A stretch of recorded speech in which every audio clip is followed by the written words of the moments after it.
মুসলমানদের পুরুষদের ঘরে থাকা তো জায়েজ নেই, তাকে অবশ্যই ঘর থেকে বের হতে হবে। আপনি কোরআনের দিকে তাকান তো, কোরআনের আয়াতগুলো দেখেন আপনি, যেখানে আল্লাহ তাআলা বলেছেন ফাইদা কুদিয়াতিস সালাতু ফান্তাশিরু ফিল আরদি ওয়াবতাগু মিন ফাদলিল্লাহ ওয়াজকুরুল্লাহা কাসীরান লাআল্লাকুম তুফলিহুন। গোটা পৃথিবীতে ছড়িয়ে পড়তে হবে মুসলমানদেরকে সম্পদ ইনকাম উপার্জন করার জন্য, যেন এই পৃথিবীর প্রায় অধিকাংশ সম্পদের মালিক হয় মুসলমানরা, এবং যারা বেশি আল্লাহ ওয়ালা তারা যেন সম্পদের মালিক হয় সুলাইমান আলাইহিস সালাম অথবা যুলকারনাইনের মতো, এবং এর মাধ্যমে গোটা পৃথিবীকে তারা আল্লাহ সুবহানাহু ওয়া তাআলার আলো দিয়ে ভর্তি করে দেবে। আপনি সম্পদের মালিক নয় আরেকজনের কাছে হাত পাতবেন, এরপরে দাওয়াতি কাজ করবেন, এটা কোনোদিন হয় না, এটা কোনোদিন হয় না। ওয়ামা আসআলুকুম আলাইহি মিন আজর, হে লোকেরা আমরা তোমাদের কাছে কোনো টাকা পয়সা চাই না। লা আসআলুকুম আলাইহি আজরা ইন আজরিয়া ইল্লা আলাল্লাহ, আমি টাকা চাই আল্লাহর কাছে, আমার সম্পদ দরকার আল্লাহ সুবহানাহু ওয়া তাআলার কাছে।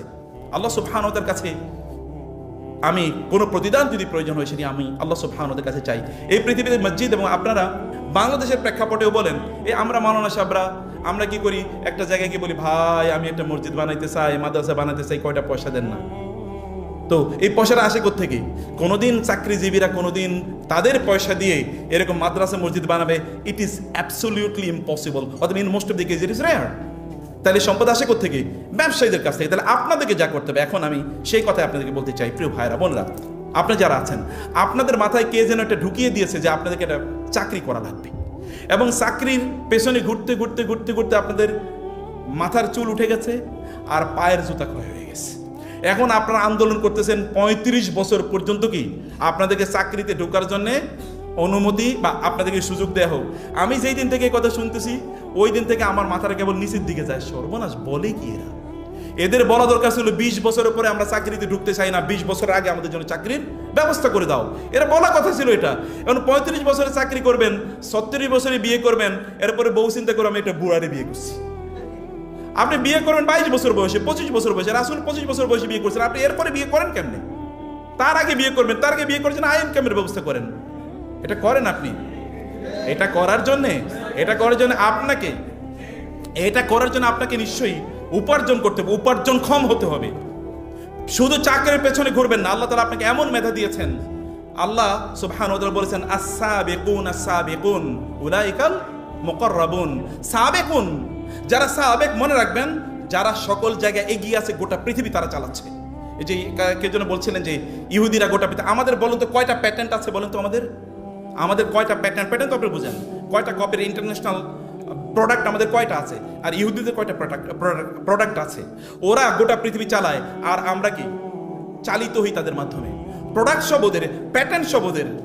তা আপনি এরকম প্যাটেন্ট আইডিয়া, আপনি ফেসবুকের কথা বলেন, চিন্তা করে অথবা অ্যামাজনের কথাই চিন্তা করেন, অ্যামাজন এরকম অনলাইনে ব্যবসা করে পৃথিবীর 1 নম্বর কোম্পানি হবে, এটা কে বলেছে? তো world is open, wide open for you. আপনার জন্য অন্যকে যদি আল্লাহ তাআলা মেহেরবানি করেন, আল্লাহ কেন আপনাকে মেহেরবানি করবেন না? তার মানে আমার এবং আপনার সংকটটা কোথায়? সংকট হলো idea. as-sabiqun, those who are pioneer in terms of their ideas, they will lead the world. যারাই আইডিয়ার ক্ষেত্রে পায়োনিয়ার, তারাই গোটা পৃথিবী পরিচালনা করবে। আপনি you develop your own ideas, আপনি ডেভেলপ করেন, আইডিয়া ডেভেলপ করে আপনি এরপর এটা দিয়ে চালান। আমার সাথে ওমরাতে বাংলাদেশের একজন ভালো আলেম ছিলেন, তো উনি বললেন যে উনি অনলাইনে কেবল একটা প্রোডাক্ট বেচেন। উনি বলেন গত মাসে ওনার ইনকাম হয়েছে 1,80,000 টাকা। তা আপনি কেন নাই? এখন কেবল সোশ্যাল মিডিয়া সেলিব্রিটি হওয়ার পেছনে আপনি ঘুরতেছেন। এই সেলিব্রিটি ওইখানে টাকা ইনকাম করে এরপরে সেলিব্রিটি হন, এরপরে দেখেন কত লোক আপনার পেছনে ঘুরে। আপনি আরেকজনের পেছনে ঘোরার দরকার নেই, অন্যরা আপনার পেছনে ঘুরুক। এটা ঘোরার জন্য আপনাকে আইডিয়া ডেভেলপ করতে হবে। আপনাকে নিজের আয় করার জন্য এইরকম নতুন ম্যাথডোলজি নিয়ে আপনাকে এগিয়ে যেতে হবে। বিজনেস, ব্যবসা করুন। নবী রাসূলদের অধিকাংশই ছিল এরকম, তারা ব্যবসা করেছেন, অথবা সাহাবায়ে কেরামদের তারা ব্যবসা করেছেন, চাকরি করেছেন, তারা কাজ করেছেন। কিন্তু এটা অ্যাবসলিউটলি রেয়ার। করতে পারেন আপনি চাকরি করে, আমি নিষেধ করছি না, আমরাও চাকরি করি। আমি 25 বছর চাকরি করেছি ইউনিভার্সিটিতে, এখন ইস্তফা দিছি যে আর চাকরি করবো না, বাদ। এখন ওই যে বললাম যে নতুন কাজ, এখন আইডিয়া হলো যে আপনি যে কোনোভাবে ব্যবসা করেন। আপনি একটা কোচিং সেন্টার খুলে বসেন না, সমস্যা কি? বাংলাদেশ না, সারা পৃথিবীতে সবচেয়ে বড় ব্যবসা হলো কি এখন? ব্যবসা, শিক্ষার ব্যবসা। আপনি অস্ট্রেলিয়া এবং ইংল্যান্ড চলেই তো ওরা কি বিক্রি করে, মানে শিক্ষা বিক্রি করে। তা আপনি কেন শিক্ষা দিচ্ছেন? আপনাদের কাছে তো শিক্ষার সকল উপকরণ আছে এবং সবচেয়ে বেশি মেধা আছে আপনাদের। এই মেধা আপনার ব্যবহার করে আপনারা শিক্ষার একটা কোচিং সেন্টার দেন, এবং দেখেন এখানে 20 জন লোক আপনার সাথে চাকরি করে, আপনি তাকে চাকরি দেন।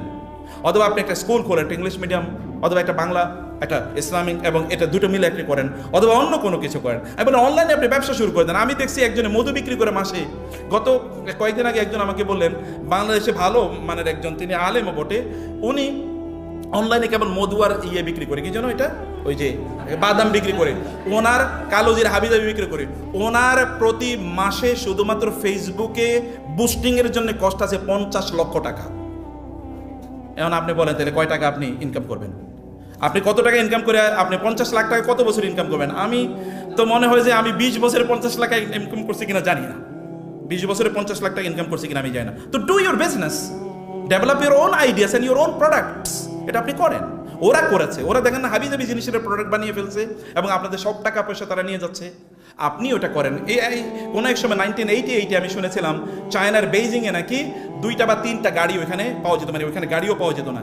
এখন চায়নাতে প্রতিদিন যেই পরিমাণ বিল্ডিং হয়, ওই বিল্ডিং দিয়ে একটা শহর বানানো যায়, ঢাকা শহরের সমান প্রতিদিন যে পরিমাণ হয়। এবং ওদের গ্রাম অঞ্চলে পাজেরও ছাড়া, ওইখানকার গ্রাম অঞ্চলে যারা থাকে ওরাও পাজেরও ছাড়া চলে না, মানে এরকম একটা অবস্থা দাঁড়িয়েছে। কি দিয়ে করেছে তারা? যেটা দিয়ে করেছে আপনাকে এটা করতে হবে। এবং আপনাদের পূর্বপুরুষরা তাই ছিল। 1200 বছর জুড়ে মুসলমানরা গোটা পৃথিবীতে ব্যবসার ক্ষেত্রে তারা নিয়ন্ত্রণ করেছে। 1200 বছর ওনারা চিনতো না ব্যবসা, মুসলমানরা তাদেরকে শিখিয়েছে যে এটা হচ্ছে ব্যবসা। যখন মুসলমানরা আপনার যে ইন্ডিয়ান ওশান অথবা আটলান্টিক ওশান, অথবা যদি আপনি বলেন বে অফ বেঙ্গল, অথবা যদি এরা মানে গালফস, আপনি যদি সি এর কথা বলেন, অথবা না, মানে মাটিটাই এরকম না, তাহলে সেখানে হয়েছে কি? লিইলাফি কুরাইশিন ইলাফিহিম রিহলাতাশ শিতাই ওয়াস সাইফ। শুনুন, ব্যবসার কথা শুনেন। আল্লাহ সুবহানাহু বলেছেন তোমরা এটা করো। তোমাদেরকে কি আমি দেই নাই ব্যবসার সুযোগ করে দেই নাই? ফালিয়াবুদু রাব্ব হাযাল বাইতিল্লাযী আত'আমাহুম মিন জু'। এরা না খেয়ে মারা যাওয়ার কথা ছিল। ওয়া আমানাহুম মিন খাউফ, নিরাপত্তার অভাবে এগুলো মারা যাওয়ার কথা ছিল। কিন্তু আল্লাহ তাআলা বলেন দুইটার ব্লেন্ডিং আমি করেছি। আমাদের ভাই বলেছেন যে ইকোনমির ক্ষেত্রে সিকিউরিটি, মানে একটা হচ্ছে যে স্টেবিলিটি, সিকিউরিটি এটা, এবং ইকোনমিক প্রসপারিটি, দুটো টুয়াইন, মানে ইন্টারটুয়াইন, দুইটা টুইন ব্রাদার। কোথাও যদি ইকোনমিক স্টেবিলিটি লাগে, যদি ইকোনমিক যদি গ্রোথ এর প্রশ্ন আসে, তাহলে ওইখানে অবশ্যই কি সোশ্যাল স্টেবিলিটি অথবা সেখানকার সিকিউরিটি টাইট হওয়া লাগে। 1500 বছর আগে আল্লাহ সুবহানাহু ওয়া তাআলা বলেছেন যে আমি নিরাপত্তা দিয়েছি, তার উপর ভিত্তি করে তোমাদের খাদ্যের সংস্থান করে দিয়েছি। খাদ্য মানে তৎকালীন ইকোনমিতে খাদ্যই একমাত্র কি ইস্যু, পণ্য, একমাত্র পণ্য এটা। আল্লাহ সুবহানাহু বলেছেন তোমাদের এই যে ব্যবসার রাস্তা আমি তৈরি করে দিলাম, মক্কা থেকে সিরিয়াতে যেতে হয় 1000 মাইল অতিক্রম করে। কে তোমাদেরকে রাস্তা শেখালো? এই রাস্তা যিনি আপনাদেরকে শিখিয়েছেন এবং আপনাদের পূর্বপুরুষদেরকে শিখিয়েছেন, তার পথে আপনারা যান প্লিজ, তার পথ আপনারা ধরুন। এবং আপনারা আয় ইনকাম করার জন্য অন্য কারো উপর নির্ভর না করে, বরং কিভাবে নিজের উপর নির্ভর করবেন, কিভাবে আপনার নতুন আইডিয়া ডেভেলপ করে মানুষকে সার্ভিস প্রদান করবেন। Service sector is open for you, সেই সেক্টরে আপনি যেতে পারেন। Skill is very much necessary, আপনি স্কিল ডেভেলপ করেন, এগুলো ডেভেলপ করা দরকার। এগুলো আপনি এন্টারপ্রেনিয়র হন। আপনি দেখেন রাসূল সাল্লাল্লাহু আলাইহি ওয়াসাল্লাম সবচেয়ে বড় এন্টারপ্রেনিয়র ছিলেন, এবং তার সাহাবীদের অবস্থা দেখেন। আব্দুর রহমান ইবনে আউফ রাদিয়াল্লাহু তাআলা মদিনায় গেলেন। মদিনায় গিয়ে মদিনার একজন সাহাবীর সাথে রাসূল সাল্লাল্লাহু আলাইহি ওয়াসাল্লাম তাকে উখুওয়াত তৈরি করে দেন, ব্রাদারহুড। তিনি বলেন যে আমার ঘর অর্ধেক তোমাকে দিয়ে দিলাম, আমার জমিন অর্ধেক দিয়ে দিলাম, ফসলের ইত্যাদি ইত্যাদি দিয়ে দিলাম। তিনি বলেন না, আমার কিছু দেওয়া লাগবে না, একটু বাজারের রাস্তাটা দেখিয়ে দাও। তিনি বাজারের রাস্তায় গেলেন, বাজারের রাস্তায় গিয়ে এবং তিনি কি ক্রেডিটে জিনিস নিয়ে এরপরে বাজারেই বেচতেছেন। এই তুমি আমার একটু দাও, খেজুর দাও, আমি তোমার 2 ঘন্টা পরে এটা টাকা পে করছি। তিনি এবার এটা ফেরি করে অন্য জায়গায় বিক্রি করেছেন। এরপরে তার কিছু টাকা পয়সা হয়ে গেল। হয়ে যাওয়ার পরে তিনি 1-2 বছর পরে মদিনার সবচেয়ে বড় ধনী হয়ে গেছেন। এটা লিভিং এক্সাম্পল, এটা তো সাহাবায়ে কেরামের এক্সাম্পল আপনাদের সামনে আছে। এটা আপনি example, you can follow this examples. এগুলো অসম্ভব কোনো কিছু না, এটা অসম্ভব কোনো কিছু না। এটা আপনি চাইলে, কেবল আপনার দরকার কি? আপনার দরকার হলো কেবল একটু আইডিয়াটাকে ডেভেলপ করা, চিন্তা করার সময় নাই, আপনি একটু ব্রেনটাকে খাটান না। Very dynamic. আল্লাহ তাআলা যে ব্রেন আপনাকে দিয়েছেন এত ডাইনামিক, পৃথিবীর সুপার কম্পিউটারগুলো একত্রিত করলে আপনার ব্রেনের সমান হয় না। এই ব্রেনটাকে কাজে লাগান। মি টাইম, ফেসবুক টিপাইলেই কোনোদিন আপনি বড় লোক হইতে পারবেন না। ওই বেটা তো টিপাই দিচ্ছে, আপনি যতবার এটা টিপ দিচ্ছেন ততবার ওর অ্যাকাউন্টে গিয়ে টাকা জমা হইতেছে।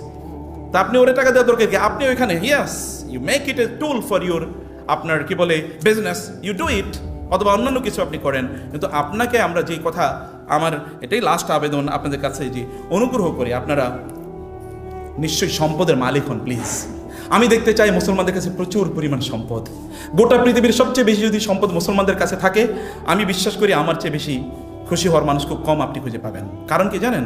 কারণ মুসলমানদের কাছে সম্পদ থাকলে এই সম্পদ ভালো কাজে লাগবে, এটা খারাপ কাজে কোনোদিন লাগবে না। ভালো মানুষের কাছে সম্পদ থাকলে ভালো কাজে লাগে। 1500 বছর আগে আপনার নবী বলে গিয়েছেন, নে'মাল মালু সালেহ ইনদার রাজুলি সালেহ। ভালো মানুষের কাছে সম্পদ থাকা কতই না ভালো। আরে কারণ ওই যে সম্পদ তিনি দেখেছেন ভালো মানুষের সম্পদ কত ভালো কাজে লেগেছে। আপনার ভালো মানুষ, কিন্তু ভালো সম্পদ উপার্জন করার জন্য আপনার আইডিয়া ডেভেলপ করুন, স্কিল ডেভেলপ করুন, নিজকে প্রশিক্ষিত করুন এবং নিজে কোনো একটা এন্টারপ্রাইজ ছোট থেকে এন্টারপ্রাইজ গ্রহণ করুন এবং আল্লাহর উপর তাওয়াক্কুল রাখুন। গল্পটা বলে শেষ করি। আপনার আলবাইক খাইছেন, মানে সৌদি আরবে গিয়েছেন কারা কারা? আচ্ছা মাশাআল্লাহ, একজন গেছে। আচ্ছা, আলবাইক যদি না খেয়ে থাকেন তাহলে আস্তাগফিরুল্লাহ পড়েন। অনেকে আসলে আস্তাগফিরুল্লাহ পড়তেছে, দুষ্টমি করে বলছি। মানে আলবাইক সৌদি আরবে গেলে আলবাইক না খেলে তো এটা আস্তাগফিরুল্লাহ কয়েকবার পড়া লাগবে। আমি যাই বলে আগে আলবাইক খাওয়াইতে হবে এবং আসার আগে একবার আলবাইক খাওয়া লাগে। এটা প্রায় আই হ্যাভ মেড ইট মাই সুন্নাহ। যাই হোক, সেটা ভিন্ন কথা বলছি।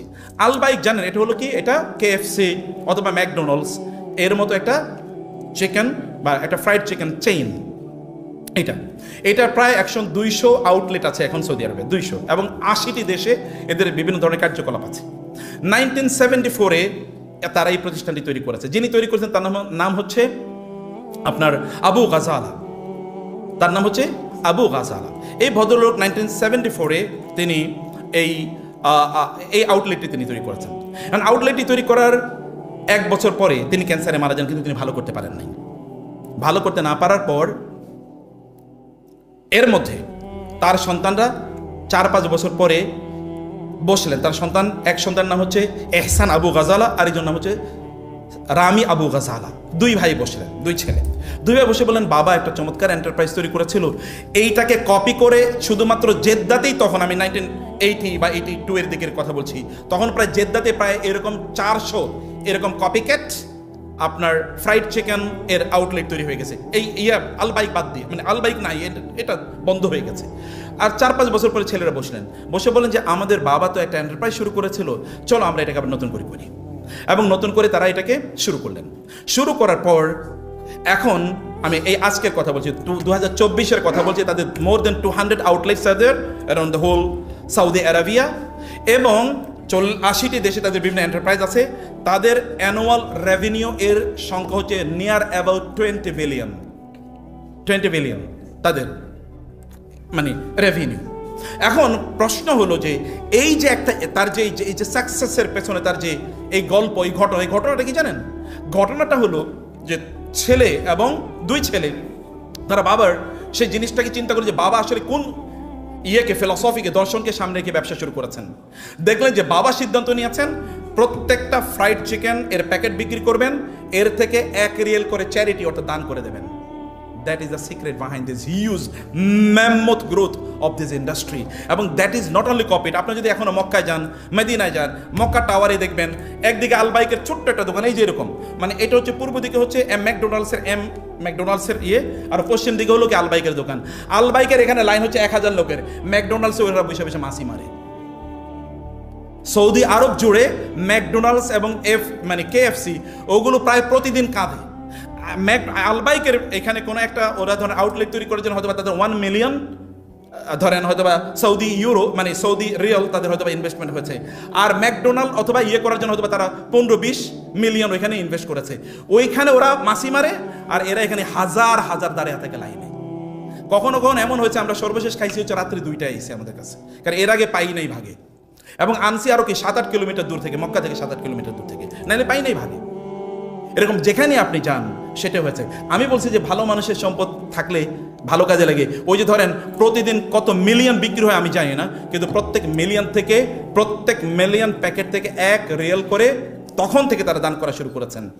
তাহলে কি পরিমাণ আসতে পারে চিন্তা করে দেখেন। ভালো মানুষের সম্পদ অবশ্যই থাকা দরকার। ভালো মানুষের ভিক্ষুক হোক, এইরকম ভালো মানুষ আমাদের দরকার নাই। আমাদের এমন ভালো মানুষের দরকার যাদের এক হাতে হচ্ছে কি পৃথিবী, হাতে হচ্ছে পৃথিবী আর হার্টে হচ্ছেন আল্লাহ সুবহানাহু ওয়া তাআলা।